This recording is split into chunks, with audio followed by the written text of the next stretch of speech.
안녕하세요. 7월 14일 수요일 새벽 예배를 하나님께 올려드립니다. 기도하십니다. 참 좋으신 주님 감사합니다. 오늘도 믿음으로 우리의 삶을 하나님 앞에 먼저 올려드리며 예수님이 나의 주, 나의 하나님임을 고백하며 성령님과 하루를 시작합니다. 맡은 자들에게 구할 것은 충성이라 하셨사온데 정말 주를 향하여 믿음의 충성을 다하게 하시고 영적 야성이 살아나게 하시며 정말 다시 한번 하나님 앞에 피를 토하듯 기도하며 찬양하는 그러한 믿음의 사람들 될 수 있도록 성령님 오늘도 동행하여 주시옵소서. 감사하고 예수님의 이름으로 기도했습니다. 아멘. 우리 예찬론가 364장, 새찬론가 338장 내 주를 가까이 하게 하면 찬양하십니다. 내 주를 가까이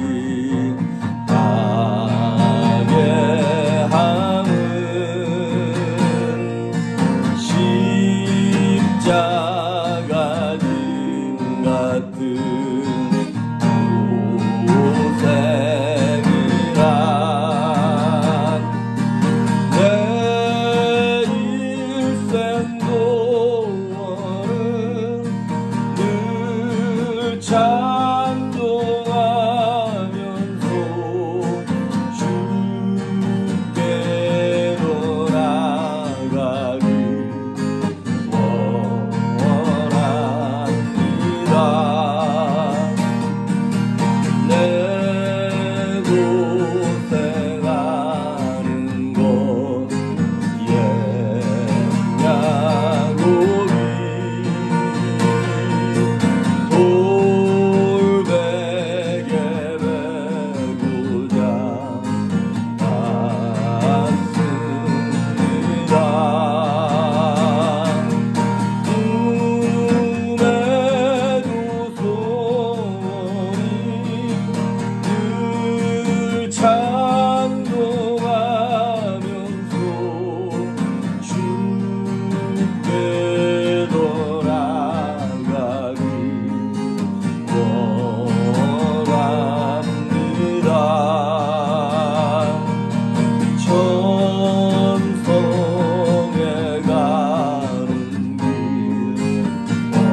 오늘 우리에게 주시는 말씀은 사도행전 19장 8절입니다. 19장 8절에서 20절에 있는 말씀까지, 사도행전 19장 8절에서 20절에 있는 말씀까지 제가 봉독해 올립니다. 바울이 회당에 들어가 석 달 동안 담대히 하나님 나라에 관하여 강론하며 권면하되 어떤 사람들은 마음이 굳어 순종하지 않고 무리 앞에도 이 도를 비방하거늘 바울이 그들을 떠나 제자들을 따로 세우고 두란노 서원에서 날마다 강론하니라. 2해 동안 이같이 하니 아시아에 사는 자는 유대인이나 헬라인이나 다 주의 말씀을 듣더라. 하나님이 바울의 손으로 놀라운 능력을 행하게 하시니 심지어 사람들이 바울의 몸에서 손수건이나 앞치마를 가져다가 병든 사람에게 얹으면 그 병이 떠나고 악귀도 나가더라. 이에 돌아다니며 마술하는 어떤 유대인들이 시험 삼아 악기 들린 자들에게 주 예수의 이름을 불러 말하되 내가 바울이 전파하는 예수를 의지하여 너희에게 명하노라 하더라. 유대의 한 제사장 스게와의 7 아들도 이 일을 행하더니 악귀가 대답하여 이르되 내가 예수도 알고 바울도 알거니와 너희는 누구냐 하며 악귀 들린 사람이 그들에게 뛰어올라 눌러 이기니 그들이 상하여 벗은 몸으로 그 집에서 도망하는지라.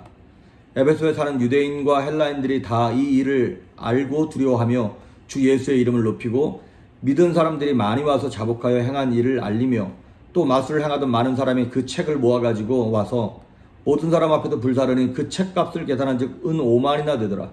이와 같이 주의 말씀이 힘이 있어 흥황하여 세력을 얻으니라. 아멘. 지금 사도 바울이 3차 전도여행을 이렇게 하면서 이제 어디에 왔냐면 소아시아 쪽의 가장 큰 도시 중에 하나인 에베소에 와 있는 거예요. 정치, 경제, 사회, 문화, 종교의 가장 큰 도시이고 중심 도시가 바로 이 에베소입니다. 그래서 오늘 8절에 보면 회당에 들어갔어요. 그러니까 에베소 회당, 유대인들이 많이 있다는 얘기죠.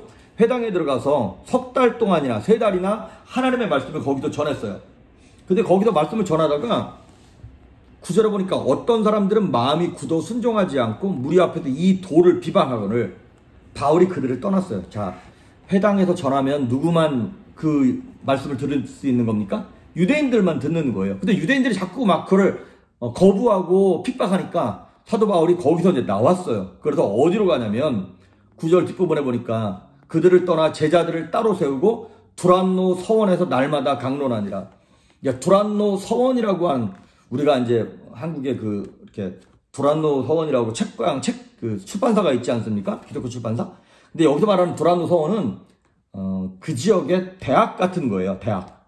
그래도 그 두란노 서원에서 이렇게 뭐 예를 들어서 어느 이제 강의실이 비어 있다. 뭐 그러면 거기를 이제 빌려가지고 거기서 강의를 했으니까 누가 오겠습니까? 이방인들이 모여오기 시작하는 거예요. 이제 거기서 강론을 이렇게 말씀을 전하면서 이제 거기서 얼마 동안 있냐면 10절에 보니까 2해 동안이나 2년이나. 그러니까 나중에 이제 18장 31절에 보면 에베소에서 사도 바울이 약 3년 가까이 3해 동안이나 하나님의 말씀을 전했어요. 그러니까 1차, 2차, 3차 전도여행을 통틀어서 한 장소에 가장 오래 있었던 도시가 어디냐면 바로 이 에베소예요. 그 두 번째가 고린도에서 1년 반 정도 있었고요. 그러니까 이 에베소가 하나님의 말씀을 너무나 많이 알고 또 막 사도 바울과 3년씩이나 있으면서 예배를 드리고 설교를 듣고 성경 공부했으니 얼마나 이들의 심령이 뜨거웠겠습니까? 그 나중에 요한계시록에 가보면 에베소 교회를 향하여서 되게 칭찬을 은근 많이 합니다. 네가 수고도 있고 열매도 있구나 막 칭찬을 해요. 그 대신 한 가지 네가 첫사랑을 잃어버렸구나 이 얘기를 하는 거예요. 그만큼 이들이 첫사랑이 엄청 뜨거웠던 사람들이었던 거예요. 사도 바울과 함께.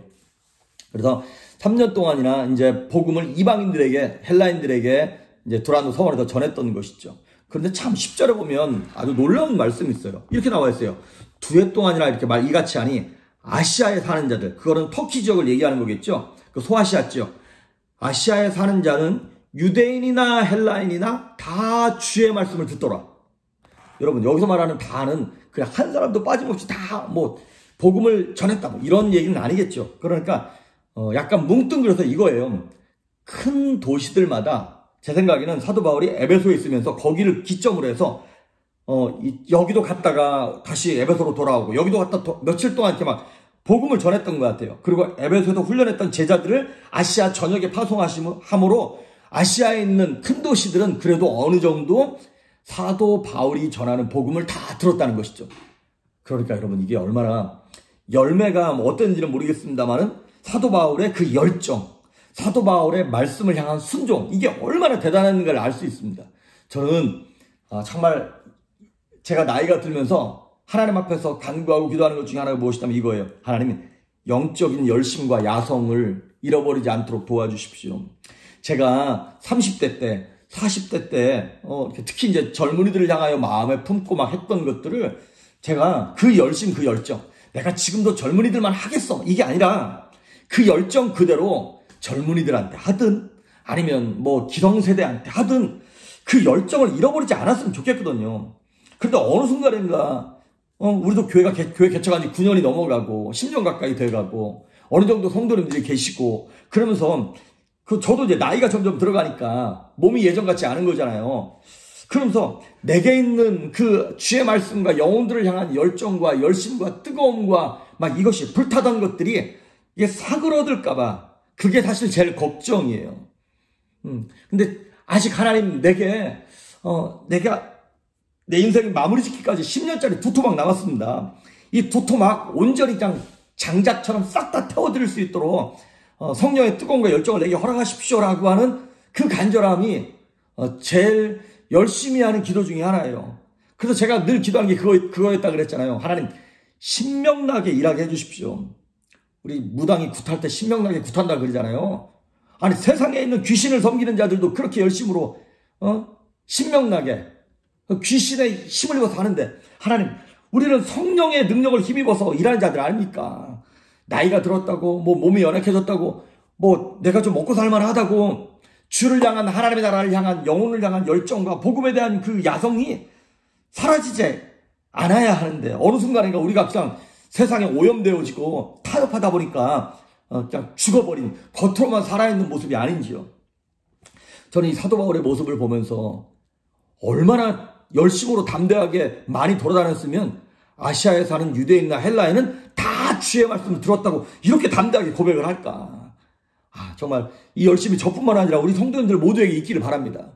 그러고 난 다음에 11절과 12절을 보니까 사도 바울이 얼마나 열심히 능력 있게 말씀을 전했는지 하나님의 능력으로 말미암아 바울의 앞치마, 그러니까 진짜 이렇게 외투 같은 거겠죠? 앞치마나 손수건만 가져다가 아픈 사람에게 그걸 대면 그 아픈 사람이 병이 낫고 그에게는 귀신도 떠나갔다는 거예요. 여러분 여기서 주어는 무엇이다면 바울이 아니에요. 그 앞치마도 아니고 손수건도 아니에요. 하나님입니다. 하나님이 바울을 사용해서 놀라운 능력을 행하게 하셨다는 거예요. 여러분 많은 경우에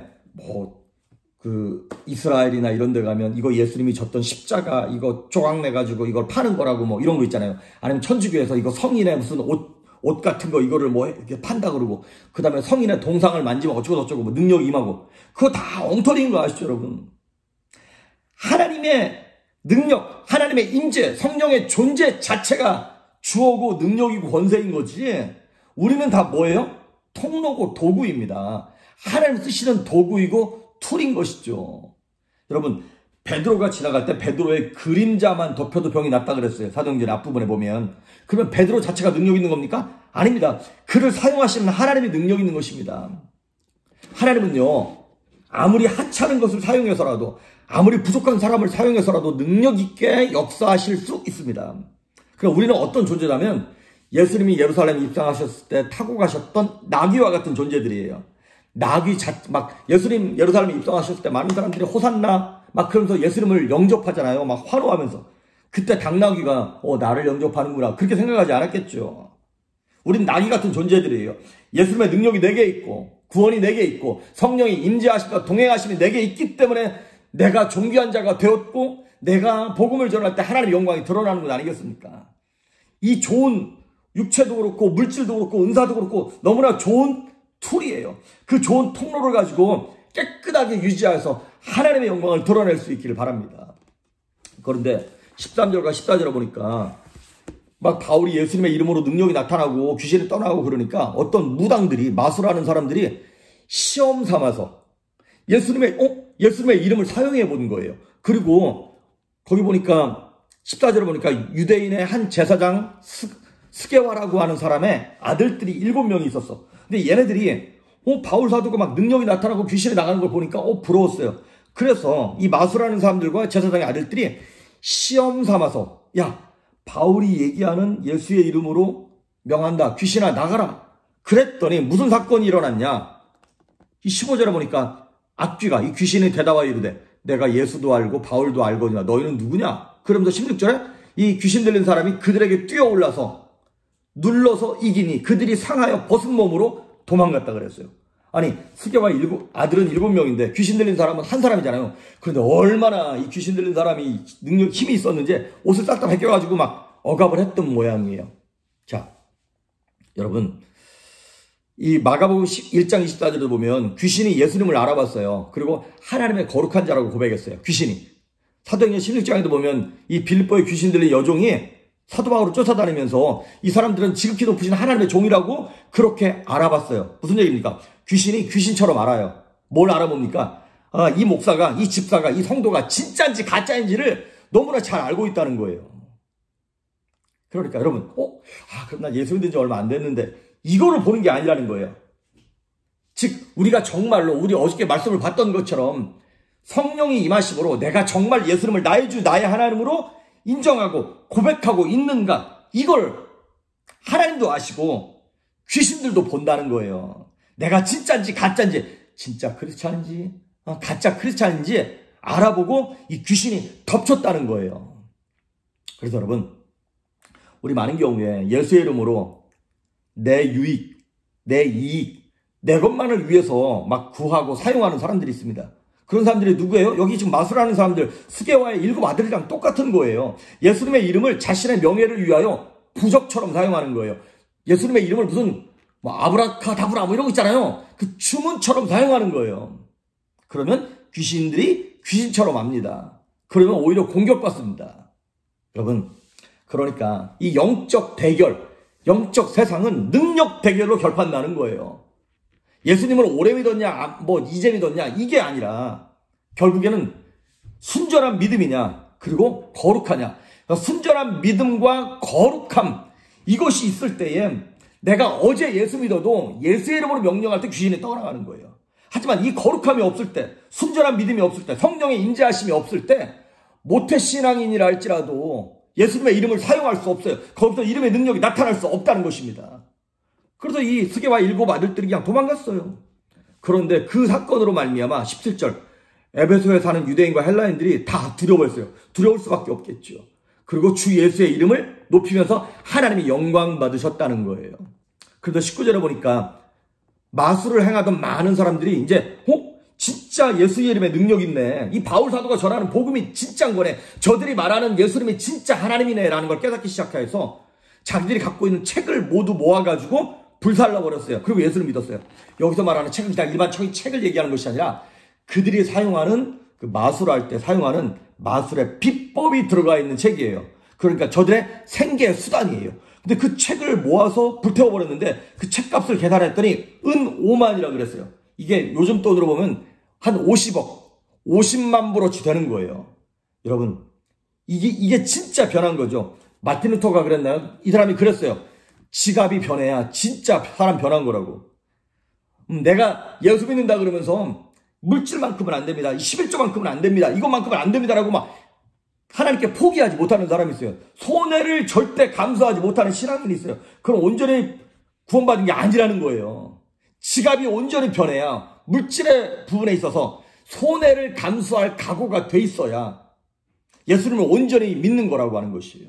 이 사람들이 진짜 마술을 행하던 사람들이 자신은 나 이제 돈 못 벌어도 괜찮아. 나 이제 예수님 믿고 구원받을 거야 하고 자신의 생계 수단까지 싹 다 포기해가면서 예수님을 영접하고 믿었어요. 그랬더니 20절 이와 같이 주의 말씀에 힘이 있어 흥왕하여 세력을 얻으니라. 이게 무슨 힘이 있어서 흥왕했다는 게 무슨 얘기예요? 부흥됐다는 얘기 아닙니까? 하나님의 말씀이 점점점 능력을 입어가지고 그 에베소가 놀랍게 부흥이 되기 시작하는 거예요. 오늘 우리 이 말씀을 보면서 여러분, 예수님의 이름이 주문이 아닙니다. 부적으로 사용하시면 안 됩니다. 그럼 귀신이 먼저 알고 덤벼듭니다. 우리는 먼저 내가 구원받은 사람인지 어제 말씀처럼 성령이 임하셨는지를 확인하고 정말 예수님이 나의 주, 나의 하나님이신지, 그 예수님 때문에 내가 갖고 있는 물질의 어떤 손해, 이것까지도 감수할 수 있는 각오가 되어 있는지, 그거 되어 있다면 예수의 이름으로 선포할 때마다 기적이 나타나고 능력이 나타나고 주님의 영광이 나타날 줄 믿습니다. 예수님의 이름을 정말 10년 가운데 온전히 모셔드림으로 이 에베소의 변화가 일어났던 것처럼 저와 여러분의 개인의 삶 속에, 가정 속에, 교회 가운데 이 땅에 변화가 있기를 주의 이름으로 축복합니다. 기도하십니다. 좋으신 하나님 감사합니다. 온전하고 순전한 믿음을 가지고 예수의 이름을 부적처럼 사용하지 아니하며 주문처럼 사용하지 아니하고 정말 순전한 믿음을 가지고 성령 충만하게 사용할 수 있도록 거룩한 능력과 기적을 우리 삶 가운데 베풀어 주시옵소서. 감사드리고 예수님의 이름으로 기도했습니다. 아멘.